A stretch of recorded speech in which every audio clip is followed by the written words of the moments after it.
Boa tarde, pessoal. Vanessa, fisioterapeuta, especialista em terapia intensiva e doenças infecto-contagiosas. Eu vim hoje gravar esse vídeo para a gente conversar um pouco sobre o coronavírus. Devido às últimas informações e as redes sociais trazerem muitas fake news, houve essa necessidade de falar sobre esse assunto, falar sobre evidência científica, sobre o que é verdade o que não é, e o que não é verdade. Principalmente aos meus alunos, né, que estão com um período aí de aulas EAD. Então, a gente teve essa necessidade de trazer aqui para vocês algumas informações. Pessoal, vamos falar sobre um contexto histórico aí, né, cronológico do Covid. O coronavírus, ele faz parte de um grupo de vírus, são muito pequenos, inclusive a gente não consegue visualizar microscopicamente alguns deles. E o coronavírus, ele veio agora de dezembro para cá, identificou-se uma nova cepa desse vírus, né? Um novo formato que a gente chama de SARS-CoV-2. Esse SARS-CoV-2, pessoal, é uma cepa que foi encontrada num paciente na China, num lavado brônquico. E aí a gente percebeu o grau de insuficiência respiratória que esse paciente evolui e como essa doença pode ser facilmente disseminada, né, propagada. Então, ela é uma doença grave, sim, mas que 80% das pessoas que adquirem o Covid, né, adquirem essa nova cepa, eles têm sintomas leves. E apenas 20%, o que é muito ainda, né, desenvolve sintomas mais graves. Desses 20%, 5% necessitam de terapia intensiva. E recentemente eu vi uma médica muito conceituada no Brasil falar que só a cidade de São Paulo, 20% tratava-se de 300 mil pessoas. E que dessas 300 mil pessoas, 5% precisariam de terapia intensiva, e o que o Estado não comporta. Bom, pessoal, então quais são os principais sinais e sintomas dessa doença? Os principais sintomas são cansaço, tosse seca, né, e febre. Alguns têm, né, coriza, algumas coisas a mais, só que não é tão comum. Então, ela é uma doença que você pega por via respiratória, contato, né, por aerosol, fala, gotículas, contato, mão, você pega numa superfície, e aí a importância, né, das medidas de prevenção. E aí, uma vez que essa paciente ele adquire a doença, a gente desenvolve um tipo de insuficiência respiratória, né, de pneumonia, enfim. Ainda não tem muito estudo em referente a isso, mas a gente percebe que os grupos de risco, que são pessoas idosas, pessoas que já têm doenças crônicas, né, eles têm uma maior suscetibilidade a desenvolver a doença, a estarem nos 20% do que os demais. As crianças, né, as crianças elas já não têm tanto como a gente pode ver nos últimos casos.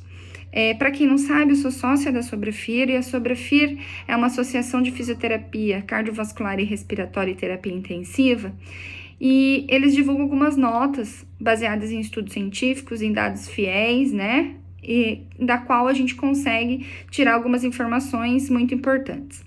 Em algumas notas, eles falaram sobre a questão da atuação da fisioterapia na prevenção na população infantil. Então, foi uma nota muito legal, muito interessante. Eles têm colocado uma média de idade de 7 anos aí das crianças, e que, diferentemente dos adultos, né, a gravidade da doença nesses pacientes, a minoria, cerca de 5% são assintomáticos, né, 51% tem sintomas leves, 39% são sintomas moderados e 5% são pacientes graves ou gravíssimos. Então, assim, a criança, né, ela tá com uma maior... apesar de já ter relato em lactentes, em recém-nascidos, a criança ela já não tá tão envolvida quanto o adulto, né? Então, a gente observa uma porcentagem diferenciada. Mas, né, os sintomas acontecem, são pessoas que são suscetíveis e que tem que ser tomado cuidado, da mesma forma como um adulto. Percebe-se que as crianças que já têm doenças crônicas, né, já passaram por doenças crônicas, têm mais suscetibilidade a estar dentro dos 5% dos pacientes graves ou gravíssimos. O que a gente percebe, a transmissão, ela vai ocorrer sim, né, de forma por via aérea. O diagnóstico, ele é baseado na criança um pouco diferente. Além, né, dos sintomas de tosse, febre, desconforto respiratório, fadiga, alteração de leucopenia e no PCR, né, na proteína C reativa, a gente pode também ter um hemograma normal, sim, tá? Mas na tomografia, gente, a gente percebe o sinal de vidro fosco e diferente dos adultos, cerca de 20% dessas crianças, elas têm um diagnóstico laboratorial. Ou seja, eles apresentam tomografia normal, né? Diferente do adulto.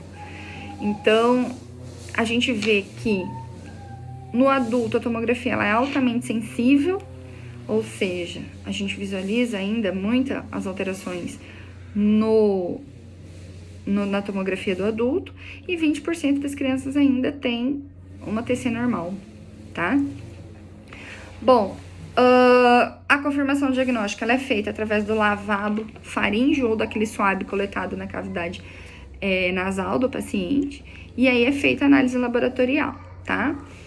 Pessoal, quanto ao tratamento, a gente já viu, a Sobrefir, ela divulgou algumas notas sobre oxigenoterapia, ventilação não invasiva, ventilação mecânica, algumas sugestões de ventilação para esses pacientes, mas é uma coisa nova, a gente ainda não tem evidências científicas totalmente fortes para dizer que realmente tem que ser feito dessa forma, enfim, são sugestões, né? Então, a priori, né, a princípio, sugere-se esse tipo de ventilação, esse tipo de tratamento fisioterapêutico como uma forma de tratamento, tá?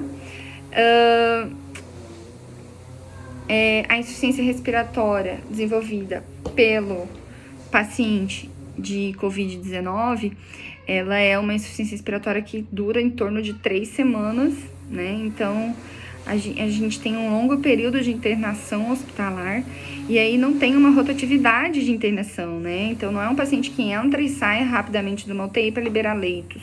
Então, é um paciente que demora dentro de uma unidade de terapia intensiva, no mínimo umas 3 semanas, mais 2 semanas de enfermaria. Isso são dados que o próprio Hospital Albert Einstein divulgou recentemente, que é uma pneumologista muito conceituada, divulgou, falando sobre isso, né? Falando sobre esse tempo de internação. Então, essa rotatividade, ela é lenta dentro da unidade de terapia intensiva, tá? Então, eu gostaria de deixar aqui um recado para todos vocês. O isolamento social e as medidas preventivas, elas não estão à toa sendo divulgadas com tanta ênfase. Então, existe muito estudo, existe muitas coisas que falam que essas medidas são sim necessárias para a gente ter uma prevenção da doença. Então, não é brincadeira, pessoal. Eu acredito que a gente consegue eliminar boa parte dessa pandemia ou atrasar essas infecções no maior tempo possível, para que não seja então disseminado tão facilmente. Então, a gente precisa fazer a nossa parte, isso é importante. Não é à toa que está sendo falado com tanta ênfase, sem desespero, né? Busquem fontes confiáveis, sem esse diz que me disse. Eu vou deixar aqui para vocês, né, as informações, os locais de onde eu tirei todas essas informações. São locais fiéis, são consultas feitas à base de muita evidência científica, apesar de que a gente tem pouca evidência ainda sobre esse assunto, tá bom? Fiquem com Deus e vamos passar por essa pandemia todos juntos e, se Deus quiser, rapidamente. Beijo.